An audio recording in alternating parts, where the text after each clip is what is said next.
बिर्सिएको कोठा। के तपाईँलाई ध्यान छ? जीवन व्यस्त हुँदै जाँदा सबैभन्दा पहिले प्रार्थना नै हराउँछ। रुबिन पहिले निकै प्रार्थना गर्ने व्यक्ति थिए। उनको कोठाको एउटा कुनामा सानो टेबल, बाइबल, नोटबुक र एउटा बत्ती राखिएको हुन्थ्यो। त्यही ठाउँमा उनले धेरै रात हराएर परमेश्वरसँग समय बिताएका थिए। तर बिस्तारै काम, फोन, थकान अनि दैनिकको दौडधुपमा प्रार्थनाको समय हराउँदै गयो। पहिले दिनमा एकचोटि प्रार्थना गर्थे, पछि हप्तामा एकचोटि र अन्तमा एक दिन पनि प्रार्थना भएन।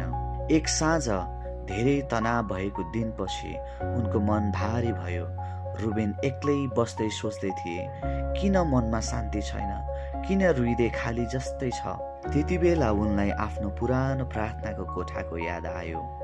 धुलो परेको बाइबल, बिरामी जस्तै देखिएको बत्ती र परमेश्वरसँग बिताएको मिठो समय।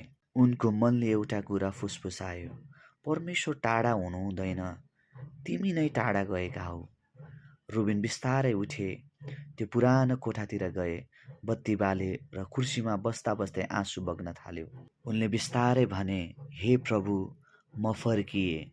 मैले तपाईँलाई बिर्सेको होइन, जीवनका अरू कुराहरू खोज्दा खोज्दै तपाईँबाट टाढा गएको रहेछु। त्यही क्षण कोठाभरि फेरि जीवन फर्कियो, शान्ति, आत्माको कोमल आवाज र परमेश्वरको उपस्थिति।